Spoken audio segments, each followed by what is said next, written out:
Hey guys, today we're diving into another truly horrifying case. If you want to support my channel, make sure to subscribe and stay active. It really helps me out. I'd be super grateful for that. Let's get started. Human relationships are delicate, woven from trust, affection, and invisible boundaries.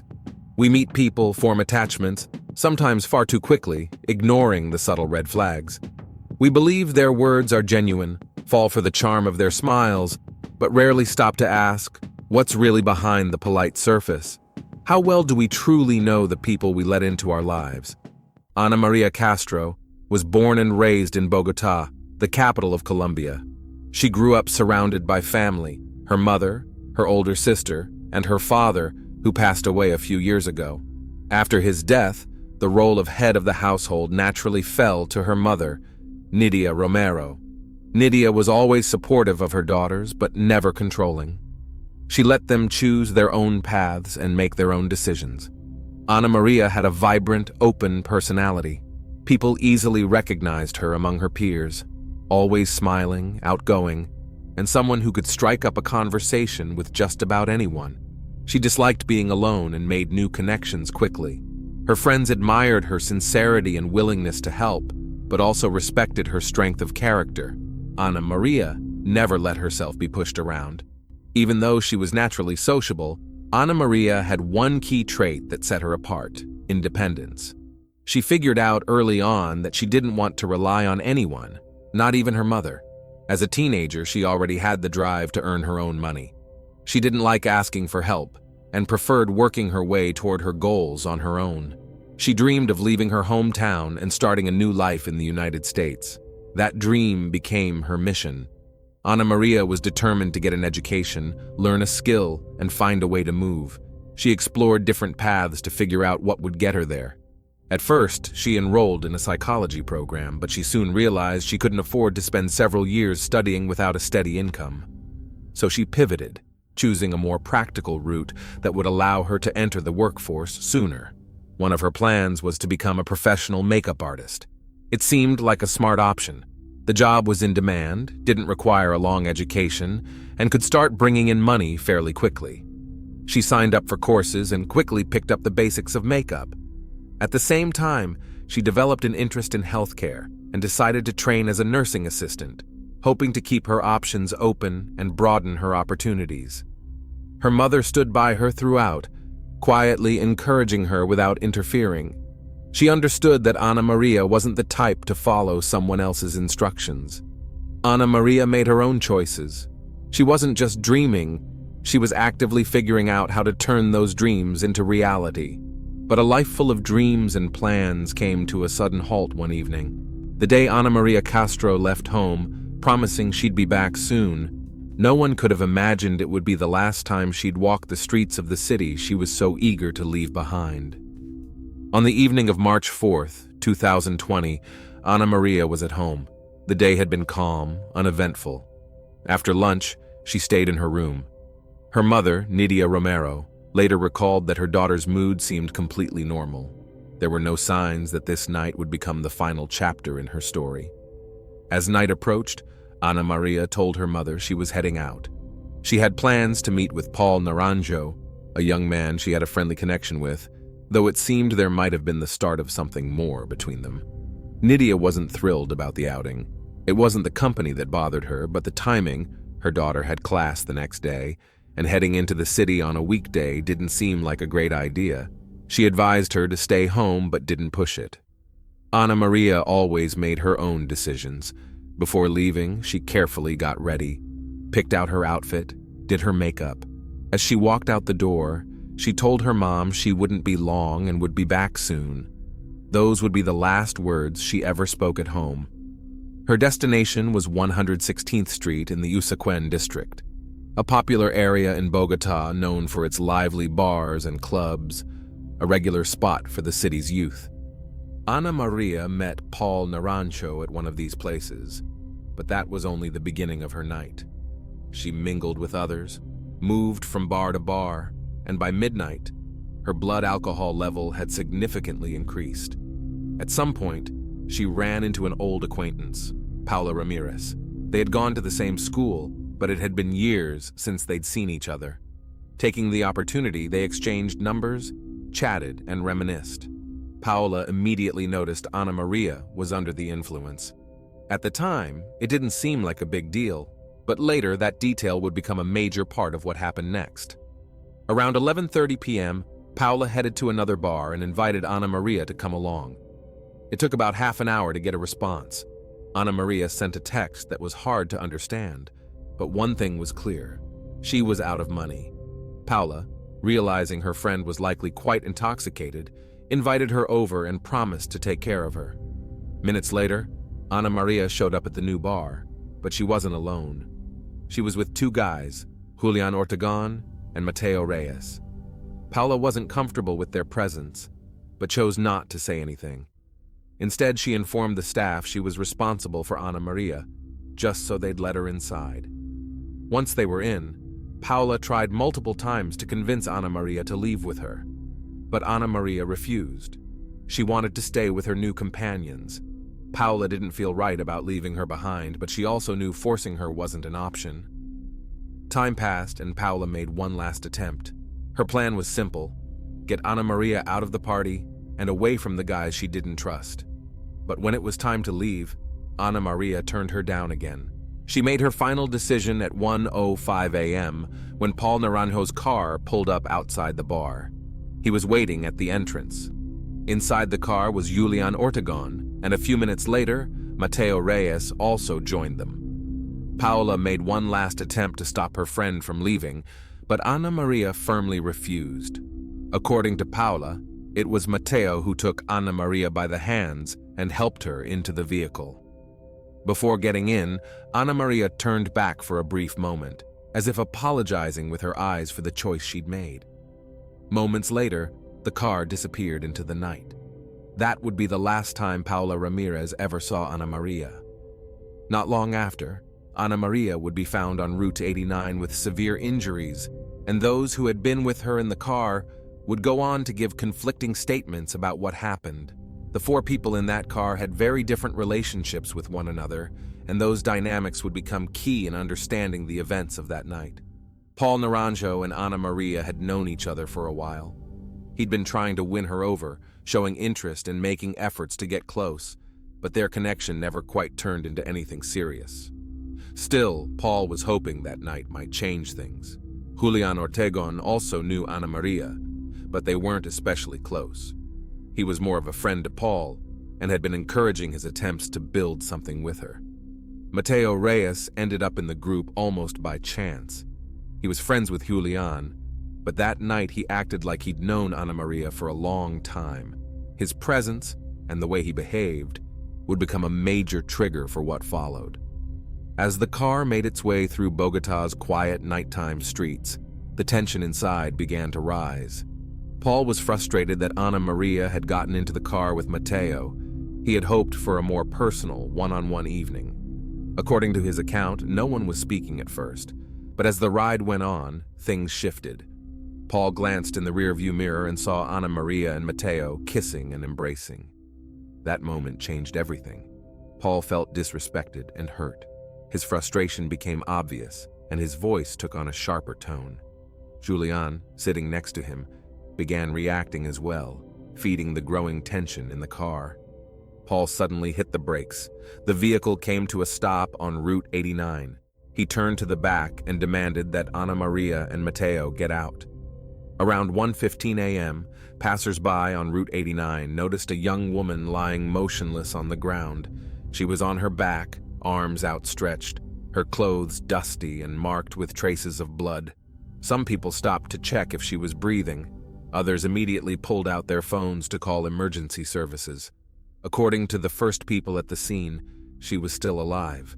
Her eyelids trembled, and her lips moved faintly, as if she was trying to speak. Visible signs of trauma covered her body. The most serious injury was to her head. There was a significant bruise on the left side of her skull, and blood trickled down her temple. The right side of her face was also swollen, one eye beginning to puff up, and the skin on her cheek had been scraped. Her arms and shoulders were marked with bruises, suggesting she may have tried to defend herself or had been forcibly restrained. The primary impact, according to the medics who arrived on scene, appeared to have been to the back of the head. That would explain the heavy bleeding from the ears and nose. Ana Maria's head was resting in a pool of blood, an immediate sign of how severe the injury was.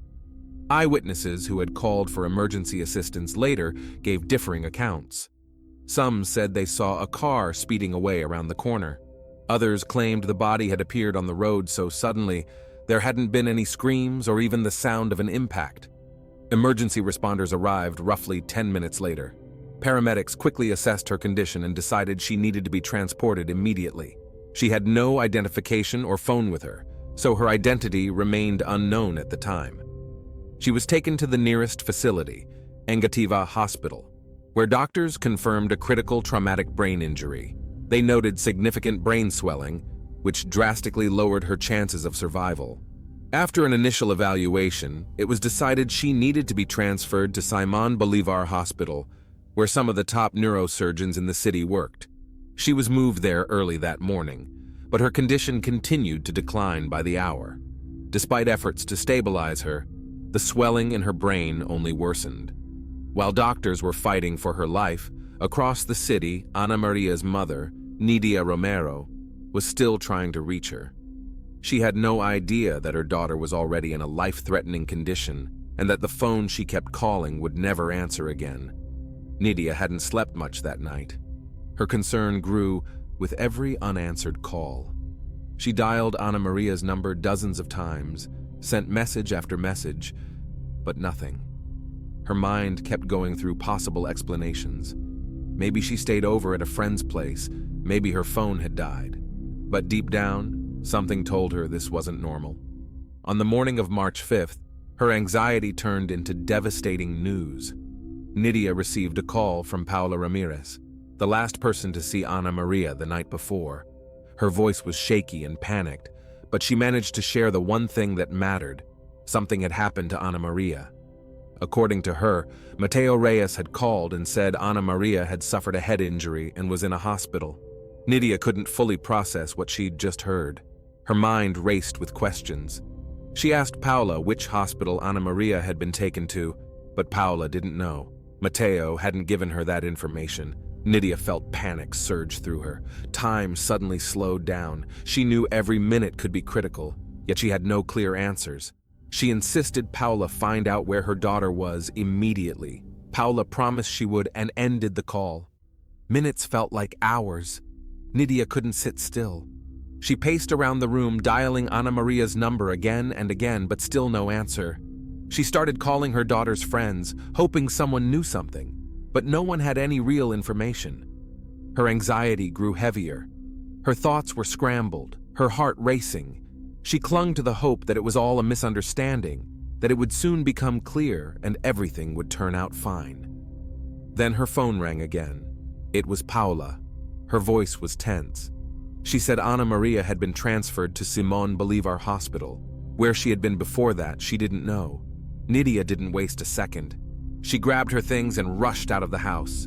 The ride to the hospital felt endless. In the taxi, she couldn't sit still, constantly checking her phone for any new messages or missed calls. It felt like they were moving too slowly, like time itself had turned against her. Her mind kept racing. What could have happened? Who had been with Ana Maria? Why hadn't anyone told her what was going on sooner?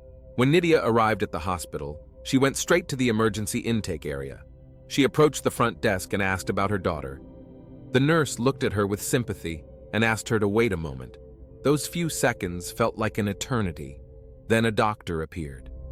He asked her to step into a private room and gently inquired whether her daughter had any identifying features, tattoos, scars, anything distinctive.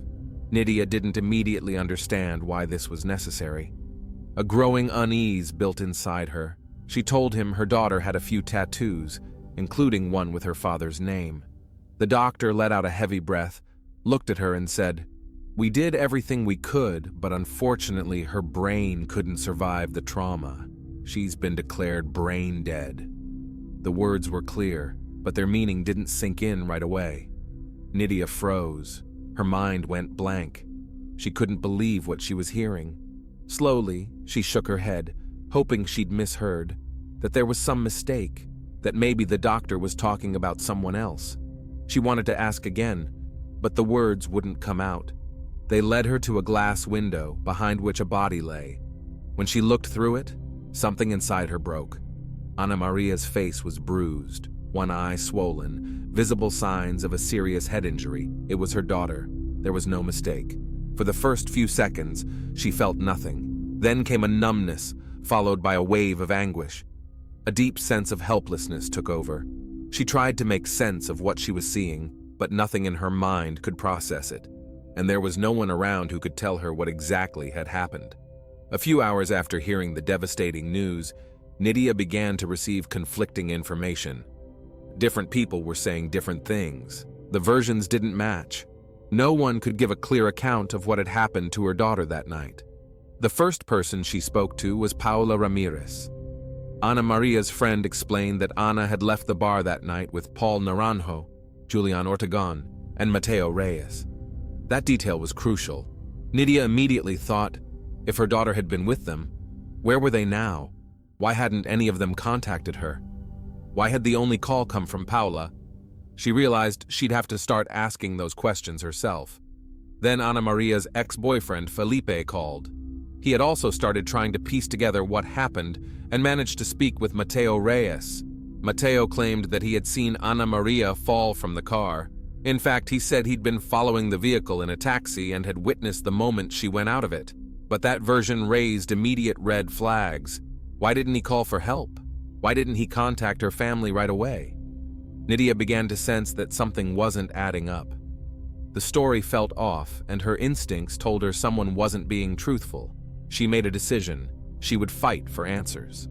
Ana Maria's mother began reaching out to law enforcement, pushing for an investigation. She wanted the people who had been in the car with her daughter to be questioned. She needed to know exactly how her daughter ended up on that road. In the following days, she began speaking to reporters, giving interviews, sharing her heartbreak. She refused to stay silent. Ana Maria didn't just fall out of a car, and Nidia was determined to make sure that whoever was responsible would be held accountable. When law enforcement began investigating the circumstances surrounding Ana Maria Castro's tragic death, the first people they brought in for questioning were those who had been with her that night: Paul Naranjo, Julian Ortegon, and Mateo Reyes. Their testimonies were key to uncovering what had happened inside the car and how Ana Maria ended up on Route 89. Paul Naranjo was the first to speak. He admitted that he had picked up Ana Maria from the bar, but claimed he hadn't expected Mateo to join them. According to Paul, a disagreement broke out in the car after he noticed Ana Maria showing affection toward Mateo. He said they started kissing, which upset him. Paul stated that he pulled over and asked them to get out of the car. He insisted he didn't use force, didn't threaten anyone, and didn't lay a hand on her. He said that after Ana Maria and Mateo exited the vehicle, he and Julian drove away. But Paul's version of events didn't explain how, just moments later, Ana Maria was found on the road with life-threatening injuries. Julian Ortegon backed up Paul's account. He confirmed there had been tension in the car and that the driver pulled over to let Ana Maria and Mateo out. But when asked what happened afterward, Julian had no answers. When police questioned Mateo Reyes, his story was entirely different. At first, he claimed he hadn't been in the car at all. He said he was following behind the vehicle in a taxi and had personally witnessed Ana Maria fall onto the road. This claim immediately raised red flags. If he had actually seen her fall, why hadn't he called for emergency help right away? Why didn't he go to her aid or alert her family? Not long after, Mateo changed his story. He then admitted he had been in the car but insisted Ana Maria had fallen out on her own. He couldn't explain how it happened but maintained that no one had pushed her. Investigators were now certain someone wasn't telling the truth. The only way to get closer to the facts was to find physical evidence. Police obtained surveillance footage. Route 89 was partially covered by street cameras, though not all of them captured the full sequence. Still, what they recovered proved to be crucial. In one of the recordings, Paul Naranjo's car is seen speeding down the street before coming to a sudden stop. Moments later, a figure appears, falling onto the road. But the most telling detail was this: no one was seen exiting the car. This directly contradicted Paul's claim that he simply dropped Anna Maria off. Investigators began considering the possibility that she may have been pushed. Authorities ordered a forensic reevaluation. Medical experts concluded that Anna Maria's injuries were more consistent with a fall from a moving vehicle than a typical stumble or collapse. These findings became strong evidence pointing toward Paul and Julian. However, the central question remained: what exactly happened in those final moments before the vehicle stopped? The stories didn't match up, but one thing was clear: someone was hiding the truth. As it became obvious that the witness accounts conflicted, investigators intensified their efforts to get to the bottom of the case. Police reviewed surveillance footage, examined phone records and messages, re-interviewed eyewitnesses, and searched for any additional clues that could reveal what truly happened in Ana Maria Castro's final moments. One of the key focuses of the investigation became the behavior of the three men who were with Ana Maria that night. As authorities conducted more in-depth interrogations, additional inconsistencies came to light. For instance, if Paul and Julian insisted they had simply dropped off Ana and Mateo, why didn't they try to check in on them afterward to make sure everything was okay? And why did Mateo first claim he was in a taxi following behind, only to later admit he had actually been in the car? At the same time, public pressure was growing. The media picked up the case, and the public demanded accountability. Similar high-profile cases were brought back into the spotlight, especially the tragic story of Luis Andrés Colmenares, a young man who lost his life under mysterious circumstances after a party in Bogotá. With the growing national attention, the prosecutor's office accelerated the legal proceedings. Charges were formally filed, and those at the center of the case were brought under intense judicial scrutiny. Investigators presented evidence suggesting Ana Maria could not have fallen from the car accidentally. However, the defense argued there wasn't enough direct proof, and that witness accounts were too conflicting to be reliable. The trial sparked significant public interest. The question of what exactly happened that night remained unresolved for a long time, but one thing was becoming clear: someone wasn't telling the truth. And eventually, the truth would come to light. According to the most recent reports, on March 10, 2022, the 42nd District Criminal Court found Paul Naranjo and Julian Ortegon guilty of a felony involving the death of Ana Maria Castro under aggravated circumstances. They were each sentenced to 41 years in prison. The court's decision relied heavily on the testimony of witness Daniel Vega Novoa, who stated he had seen Ana Maria being pushed from a moving vehicle onto the road. Also taken into account were revised statements from Mateo Reyes, who eventually admitted that Ana Maria had not exited the vehicle willingly. Added to that were other pieces of evidence suggesting a possible motive linked to Paul Naranjo's jealousy, further strengthening the prosecution's case. Thanks for watching, everyone. Your support means a lot to me, and you can help my channel grow by hitting that like button, dropping a comment, and sharing this video. Your engagement really makes a difference. See you soon.